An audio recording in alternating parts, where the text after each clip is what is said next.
नमस्कार दोस्तों, मैं सीआर सिंवर स्वागत करता हूं आपका हमारे ऑनलाइन पोर्टल अल्फाबेट 27 ई एकेडमी पे। होप सो आपकी पढ़ाई हो बहुत अच्छे से चल रही होगी। आज मेरा जो चर्चा का विषय रहेगा वो रहेगा एसएससी जीडी का पेपर। आपका पेपर है वो 15 तारीख से शुरू है। 15 नवंबर से आपके एग्जाम है वो शुरू है, दिसंबर तक चलेंगे। तो आज का जो वीडियो है उसमें मैं आपसे डिस्कस करूंगा कि पेपर देते हुए क्या गलतियां नहीं करनी है। इसके अलावा मैं आपको बताऊंगा कि आपके पास जितना भी टाइम बच रहा है उसमें आप क्या पढ़े। मैंने पुराने पेपर को एनालिसिस किया, उसके बेस पे मैं आपको बताऊंगा कि अगर जीके में है तो कौन से पोर्शन से किस टॉपिक से ज्यादा सवाल है वो गत भर्तियों में बार बार पुटअप हुए हैं। अगर आप रीजनिंग पढ़ते हो, आपको मैथ पढ़ते हो, इसके अलावा सबसे इंपॉर्टेंट टाइम मैनेजमेंट, कि मैं मेरी स्पीड को जो बचे हुए दिन है उनमें कैसे सुधारूं और वहां पे पेपर करते हुए क्या मैं ऐसा करूं कि 50 सवाल मैथ रीजनिंग के होते हुए भी 90 मिनट में मैं 100 सवाल अटेम्प्ट कर पाऊं। सबसे बड़ा चेंज इस बार किया है, जो बहुत ही अच्छी बात है, नेगेटिव मार्किंग। पिछली एसएससी जीडी में नेगेटिव मार्किंग का पोर्शन नहीं था। इस बार ध्यान दीजिएगा, आपका जो नेगेटिव मार्किंग है वो 1/4 रखा गया है, जैसा कि एसएससी की बाकी भर्तियों में भी होता है। ठीक है, तो नेगेटिव मार्किंग है वो रखी गई है। तो ये बात गांठ मान लो कि सारे सवाल मेरे करने के लिए नहीं है। पेपर में 5-4 सवाल ऐसे होंगे जो किसी को भी नहीं आएंगे और वो मुझे छोड़ के ही आने। वीडियो में मैं आपको बताऊंगा कि अनुमान से किस तरह से आप क्वेश्चन कर सकते हो, तुक्का नहीं मारना है। अनुमान और तुक्कों में थोड़ा सा फर्क होता है कि भाई मैंने बहुत सारा पढ़ रखा है लेकिन ये तो नहीं होगा, ये तो नहीं होगा, इन दोनों में से कुछ होगा, तो मैंने जो पढ़ा था उसके बेस पे मैं वहां पे अनुमान कैसे लगा सकता हूं। तो सबसे पहले पेपर कैसे करेंगे इसकी चर्चा अपन थोड़ी सी बाद में करेंगे। पहले अपन चर्चा करते हैं कि मुझे क्या पढ़ना है बचे हुए मेरे दिनों में। पैटर्न बाद वाले सोच रहे हैं, नए वालों का पैटर्न देख लेंगे। नए वाले सोच रहे हैं हमारे पास तो कोई पैटर्न नहीं है। बिल्कुल पैटर्न है, और जीडी का पेपर हर बार उसी पैटर्न के तौर पे आता है। 80 नंबर मिनिमम चाहिए भाई, ये बात गांठ बांध लेना। जीडी का कट ऑफ, क्योंकि पिछली बार आपका लगभग 90 नंबर कट ऑफ था विदाउट नेगेटिव मार्किंग। पोस्ट थोड़ी ज्यादा थी, उससे कोई खास फर्क नहीं पड़ेगा क्योंकि जितनी पोस्ट होती है 1 नंबर में यूं ही भर जाती है एसएससी में। तो हल्की सी कट ऑफ मान के चलता हूं। मिनिमम टारगेट आपको 80 से 85 लेके चलना है, इससे कम में काम नहीं चलेगा। ठीक है, तो सबसे पहले बात करते हैं कि पेपर मैं आपको बता रहा था कि क्या क्या पोर्शन आपका आएगा। तो नेगेटिव मार्किंग होगी, ये थोड़ा सा अलग है। 90 मिनट में 100 सवाल करना है, उसमें से 50 सवाल मैथ रीजनिंग के, ये सबसे बड़ी बात है। रीजनिंग में क्या क्या आ रहा है मैं आपको बता देता हूं। जनरल रीजनिंग पूछी जा रही है आपसे।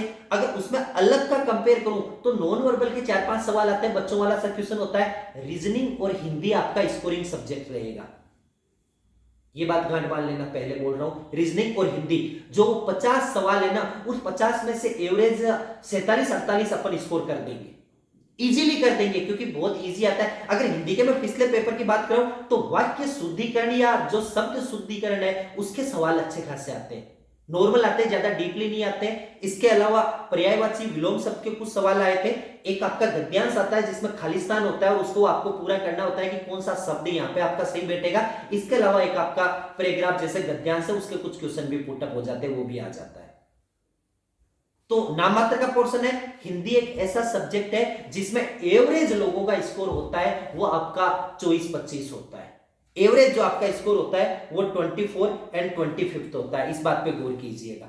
हो जाएगा भाई, हिंदी का पोर्शन आपका हो गया है, तो हिंदी का आपका स्कोर है वो 24-25। रीजनिंग की बात करता हूं तो रीजनिंग में मैंने आपको पिछले पेपरों को मैंने देखा तो रीजनिंग का लेवल इतना लो लेवल आता है कि आप 24-25 क्वेश्चन वहां पे भी पुट इजीली कर लोगे, पेपर में इजीली कर लोगे। बहुत सारे लोग सोचते हैं ऐसा कहना इजी होता है, भाई जीडी का रीजनिंग और हिंदी ही ऐसा है जो बहुत इजी आता है, बाकी जीके तो क्या करे। ऐसा आता है कि मैं आपको लास्ट में बताऊंगा कि 25 में से कितने करोगे तो भी काम चल जाएगा, थोड़ा लेवल का आता है। मैथ, जिनकी मैथ अच्छी है, मैथ में भी ज्यादा डीपली क्वेश्चंस नहीं थे, एक तो पाई चार्ट वगैरह वाला सवाल आ जाता है। इसके अलावा नॉर्मली जो आपकी अर्थमेटिक होती है वो आती है। पिछले कुछ पेपर में 1-2 नंबर अलजेब्रा के क्वेश्चन भी आए थे। तो अगर मैथ हमारा ठीक ठाक है तो अच्छी बात है, नहीं है तो अलजेब्रा छोड़ दो, जो बाकी आ रहा है वो अपन करेंगे। ठीक है, 20 के लगभग अपन को वहां स्कोर करना है। और मैथ अगर थोड़ा सा भी कमजोर है तो जीके पे फोकस कीजिएगा। जीके एसएससी का फिक्स है, ये अच्छी बात है, पर थोड़ा टफ आता है। फिक्स कैसे है? हिस्ट्री में मॉडर्न हिस्ट्री पे गौर दीजिएगा, गांधी युग है उससे रिलेटेड क्वेश्चन आपको मिलेगा ही मिलेगा।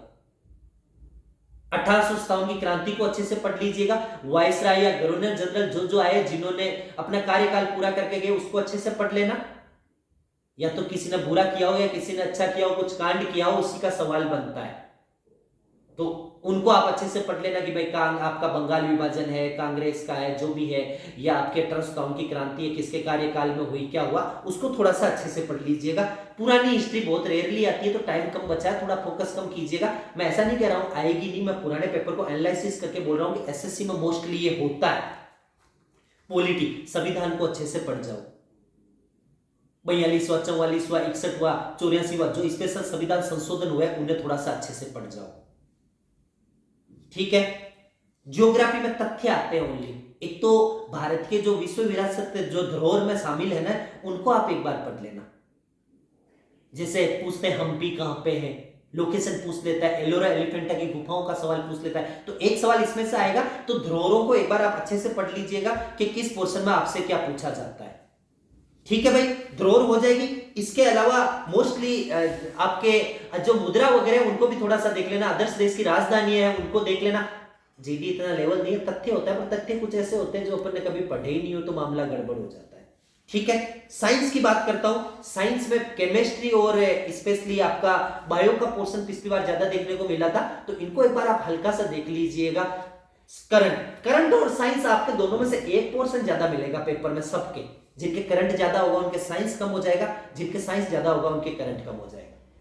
करंट्स में ओलंपिक को आप अच्छे से देख लेना। इसके अलावा जो चुनाव होने वाले राज्य उनके बारे में, जहां चुनाव हो चुके हैं उन राज्यों के बारे में एक बार देख लेना, क्योंकि पिछले पेपरों में ये जरूर पूछा गया था, यहां तक पूछ लिया गया था 2 साल पहले थे कई चुनाव हुए थे, वहां मुख्यमंत्री कौन है, तो उन चीजों को पूछ लीजिए। एसएससी का पोर्शन में फिर दोहरा रहा हूं, इजी आता है, कंसेप्ट बेस आता है, थोड़ा पढ़ने की जरूरत होती है उसी के, ये पोर्शन हो जाएगा भाई। तो ये मैंने आपको बता दिया कि अब इसके अलावा पेपर देते हुए आपको ध्यान क्या क्या रखना है।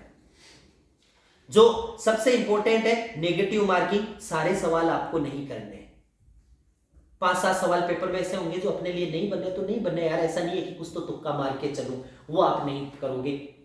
घर पे अब से एक पेपर सेट करना शुरू कर दो, वरना 90 मिनट में 100 सवाल आप कभी भी नहीं कर पाओगे। चाहे आपके पेपर का 1 महीना बचा हो, चाहे आपके पेपर के 10 दिन बचे हो, बिना प्रैक्टिस वहां 100 सवाल डायरेक्ट अटेम्प्ट करने की गलती मत करना। ओमार कभी भी पूरी एक साथ मत भरो, 10-10 के पैकेट में भरो।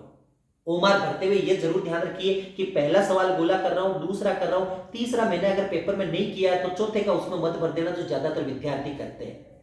एक हाथ पेपर पे होना चाहिए, एक ओमार पे होना चाहिए, दोनों को साथ साथ भरते हुए चलोगे, इस बात पे आप गौर कीजिएगा।